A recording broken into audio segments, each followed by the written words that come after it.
मुक्ताई नगरात आषाढी वारीनिमित्त परतीचा मुक्ताईचा पालखी सोहळा या ठिकाणी मुक्ताई नगरमध्ये सुरू झालेला आहे। सकाळपासून टाळ मृदुंगाचा गजर आदिशक्ती मुक्ताई मंदिर परिसरात असो मुक्ताई नगरमध्ये पाहायला मिळतोय। राज्यभरातील वारकरी संप्रदाय मोठ्या संख्येने मुक्ताई नगरमध्ये दाखल झालेले आहेत। शेकडो दिंड्या देखील मुक्ताई नगरमध्ये दाखल झालेले आहेत। आपण पाहू शकता कशा प्रकारे मुक्ताई नगरमध्ये हा सोहळा विलोभनीय सोहळा या ठिकाणी पार पडतोय।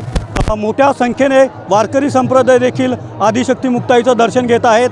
त्यातच एकंदरीमध्ये पाहिलं तर आकर्षक देखावे दिंड्यांच्या माध्यमातून साकारलेले आहेत।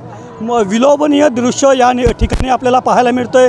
आपण पाहू शकता कशा प्रकारे आदिशक्ती मुक्ताईची पालखी जी आहे हे पंढरपूरवरून तब्बल 2 महिन्याचा प्रवास करत या ठिकाणी मुक्ताई नगरमध्ये दाखल झालेली आहे। कशा प्रकारे हा सोहळा या ठिकाणी पार पडतोय।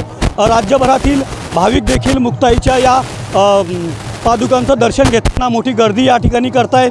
कशा प्रकारे हा सोहळा या ठिकाणी पाहायला मिळतोय।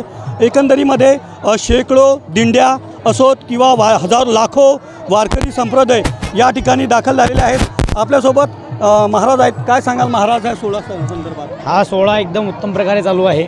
आई साहेबांच्या कृपेने संपूर्ण वारी सुंदर झाली, स्वच्छ निर्मल वारी झाली आणि जवळपास 102 दिंड्या दाखल झालेल्या आहेत। आपण पाहू शकता या सोहळ्याप्रसंगी 102 ज्या दिंड्या आहेत ह्या दाखल झालेल्या आहेत। त्यामुळे हा उत्साह सोहळा राज्यभरातील एकमेव उत्सव सोहळा मानला जातोय। त्यामुळे एकंदरीत भक्तिमय वातावरण मुक्ताई नगरमध्ये या निमित्त पाहायला मिळतंय। कॅमेरा पर्सन मंगेश ढोलेसह रवी गोरे, TV9 मराठी, मुक्ताई नगर, जळगाव।